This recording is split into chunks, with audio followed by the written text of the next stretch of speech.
नमस्कार आठमणी समाचार आपको स्वागत जनाऊँ मु करुणाकर आसतु नजर पकड़ा आज खबर उपर। आंब सरमुंडा आयुष्मान आरोग्य मंदिर में विश्व होमियोपैथिक दिवस पालित। अनुगुल जिला आठमल्लिक ब्लॉक सोलपदा अंचल स्थित आंब सरमुंडा पंचायत रे विश्व होमियोपैथिक दिवस महासमारोह पालित हो जाइछि। जातीय आयुष्मान मिशन और ओडिशा सरकार आयुष निर्देशालय सौजन्य स्थानीय आयुष्मान आरोग्य मंदिर परिसर में कार्यक्रम अनुष्ठित होता।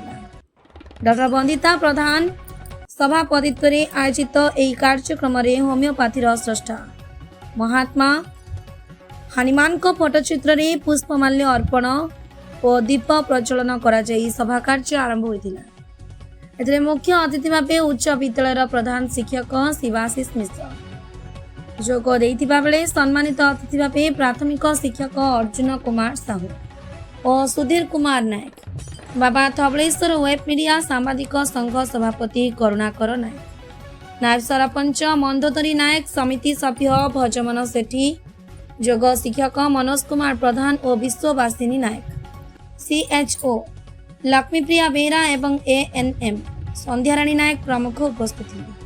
सभापति डॉक्टर प्रधान होमियोपैथीर जनक जीवन दर्शन और चिकित्सा विज्ञान रे यार भूमिका उपर विशद भाव आलोचना करथिले। मुख्य अतिथि श्रीजुक्त मिश्र निज वक्तव्य कहते जे होमियोपैथी चिकित्सा मानव समाज में एक अमृत सदृश जहाँ बिना पार्श्व प्रतिक्रिया रोगी को सुस्थ करिबारे सहायक होता है। यह अवसर में उपस्थित छात्र छात्री मध्य एक क्विज प्रतियोगिता अनुष्ठित होता। शेष में कृति प्रतियोगी मानू अतिथि मानक द्वारा पुरस्कार प्रदान कर उत्साहित कर स्थानीय जनप्रतिनिधि साधारण और स्वास्थ्य कर्मी सहयोग समग्र कार्यक्रमटी सफलतार सह संपन्न होता। ब्यूरो रिपोर्ट आठमल्लिक समाचार।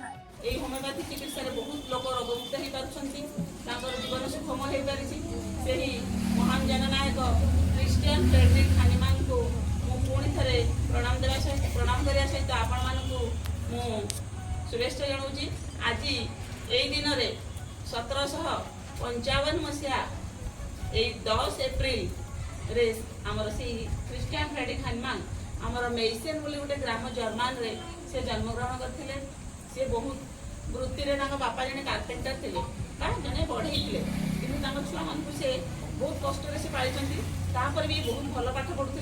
से 10टा ना 15टा भाषा पांडित्यता थिला। से बहुत जगह बुली बुली से जने एलोपैथी डाक्टर होते।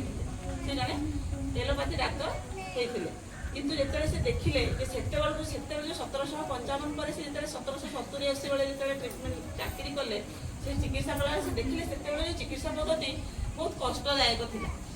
जहाँकि माने जमती कि जदि गोटे खंडिया है से घा को भल करने गोटे आम जो जोक कहते जोक जो कादुअरे थाए चाष कले से जो लगौले तो सी पुणी रक्त टाणी नौला जोटा कि कष्ट दूसरा आउ ऑपरेशन हाड़ फाड़ जदि है से बहुत कष्टदायक ऑपरेशन करते जोटा कि किसी सुविधा नाला से बहुत कष्ट देला। कहले आम जदि रोगी को भल करने अधिक कष्ट देवा ताहले रोगी एलोपैथी इमिडिएट रिलीफ साଙ୍ଗे साथ भल कर आज गोटे टैबलेट खाई भल हो कल दुईटा टैबलेट बढ़ी बढ़ी जाए कम आयुर्वेदिक टाइम दरकार से भल कर होमियोपैथी अधिक टाइम दरकार से दुई थर करवा आम मतरे आम घरे तो होमियोपैथी एलोपैथी चले जहाँ आम परिवार में प्राय लोग होमियोपैथी यूज करती तेणु मुझे निहाती कहि होमियोपैथी भल होमियोपैथी अपना उचित धैर्य दरकार ये धैर्य धरी यदि क्रमागत भाव खियाव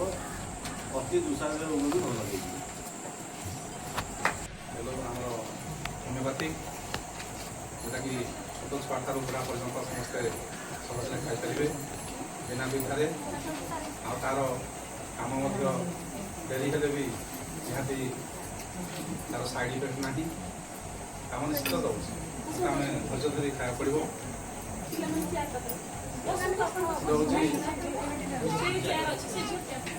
आम से हेल्थ इज वेल्थ आम पाखे कोटी कोटी टंका भी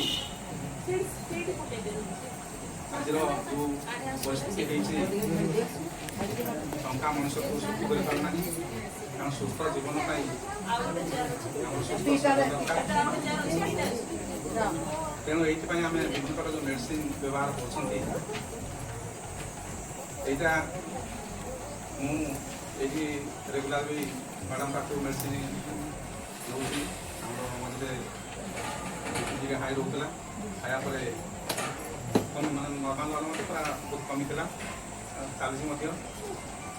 ତେଣୁ ଏଇ ଯେଉଁ ଆମର ଅନୁଷ୍ଠାନ ଆମ ଗାଁରେ ବା ଆମ ହାତ ପାହାନ୍ତା ରହିଛି, ୟାର ଆମେ ସମସ୍ତେ ସଦୁପଯୋଗ ବା ୟାର ବ୍ୟବହାର କରିବା ଦରକାର। ମ୍ୟାଡ଼ାମ୍ ତ ଆମର ସପ୍ତାହକୁ 3 ଦିନ ରେଗୁଲାର ଆସୁଛନ୍ତି। ପୂର୍ବରୁ ଏଠାରେ ଗୋଟେ ମେଡ଼ିକାଲ, ଗୋଟେ ହୋମିଓପାଥି ଗୋଟେ ମେଡ଼ିକାଲ ଅଛି ବୋଲି ଏଇଟା ଜାଣୁନଥିଲେ, କାରଣ ଠିକ୍ରେ ଖୋଲୁନଥିଲା ବା ମେଡ଼ିସିନ ପତ୍ର ଠିକ୍ରେ ପାଉନଥିଲେ। କିନ୍ତୁ ଏବେ ପ୍ରାୟ ଯେଉଁ 3 ଦିନ ଦିଆହେଉଛି, ପ୍ରାୟ ଏଠି ସବୁବେଳେ ଲୋକ ଗହଳି ରହୁଛି। ଲୋକ ଗହଳି ରହୁଛି ଅର୍ଥ ନିହାତି ମେଡ଼ିସିନ କାମ ଦେଉଛି।